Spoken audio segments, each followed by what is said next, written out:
A Life Worth Living, introducing Epicurus. Epicurus, the ancient Greek philosopher, offered a radical proposition: the goal of life is pleasure. This idea, though seemingly simple, was revolutionary in its time. It challenged the conventional wisdom and philosophical doctrines that dominated ancient Greek thought. This statement, often misinterpreted, forms the foundation of Epicureanism. Many people mistakenly equate Epicureanism with hedonism, the pursuit of sensual pleasures. However, Epicurus's philosophy was far more nuanced and profound. Born in 341 BC, Epicurus challenged the prevailing philosophical trends of his time. He lived during a period of great intellectual activity, where philosophers like Plato and Aristotle had already laid down their influential ideas. He rejected the Stoic emphasis on virtue as the sole good and the Platonic pursuit of abstract forms.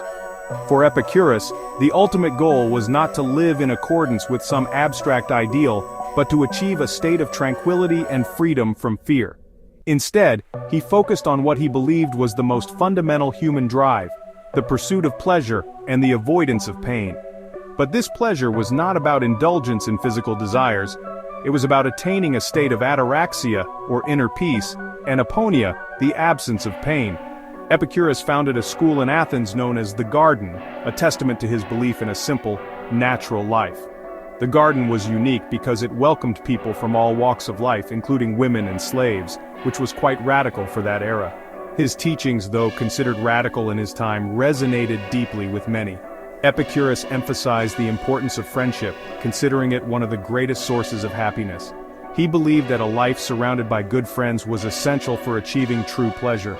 Epicurus's philosophy offered a practical guide to navigate the complexities of life, emphasizing personal experience and reasoned thought.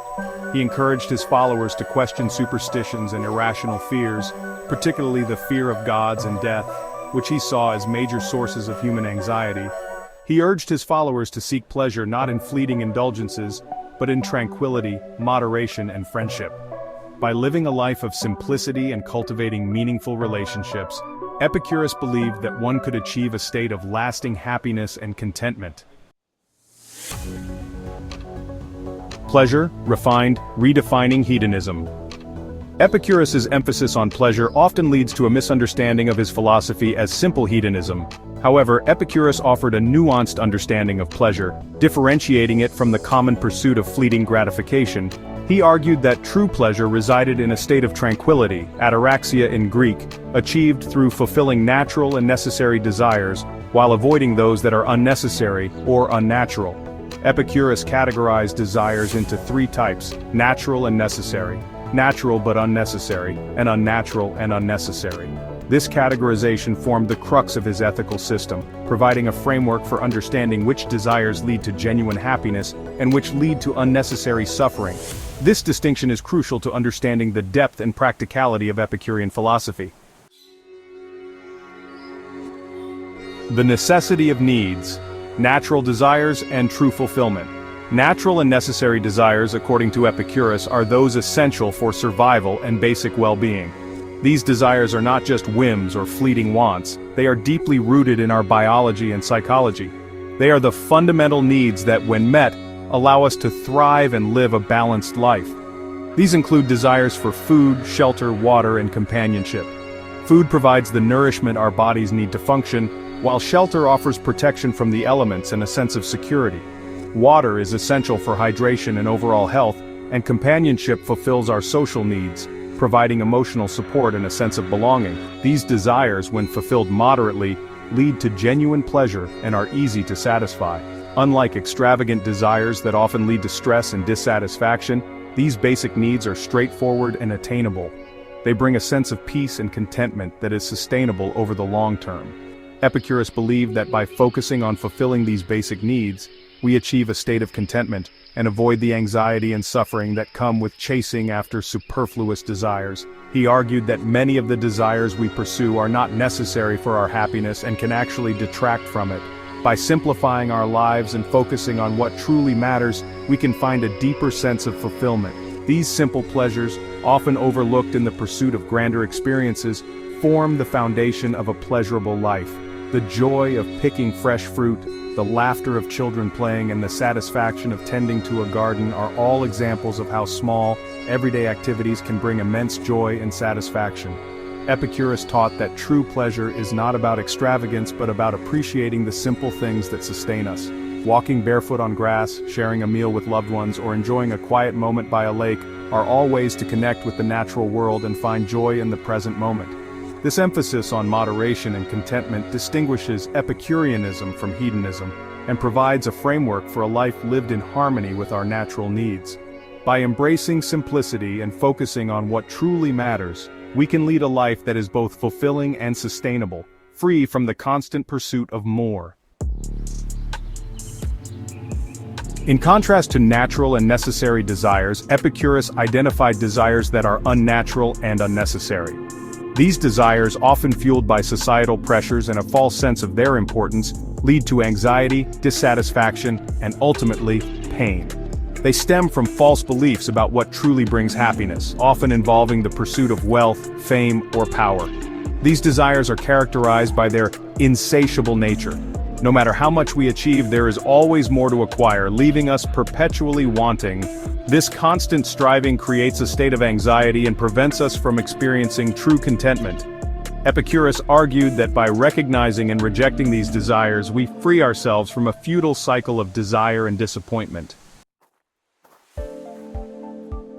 Central to Epicurus's philosophy was the idea that fear, particularly the fear of death, is a major impediment to happiness. He posited that our anxieties are often magnified by our misunderstanding of the natural world and our place within it. This misunderstanding leads to irrational fears that cloud our minds and prevent us from experiencing true tranquility. Epicurus believed that by addressing these fears head-on, we could achieve a state of peace and contentment. He believed that much of our anxiety stems from irrational fears and anxieties, often rooted in a lack of understanding of the world and our place in it.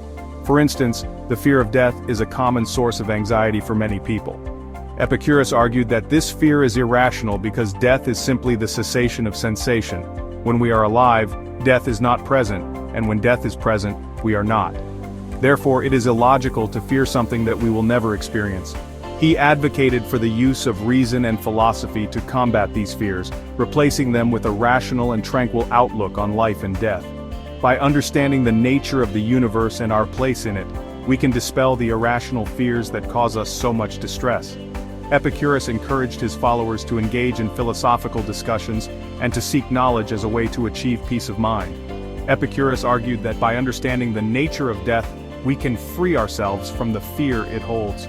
He taught that death is merely the end of sensation and should not be feared.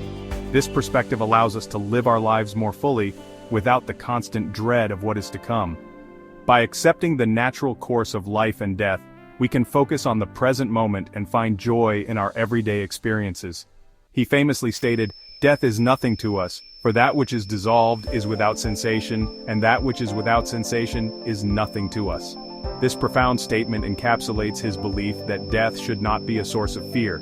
Instead, it should be seen as a natural part of life, one that does not affect us once it occurs.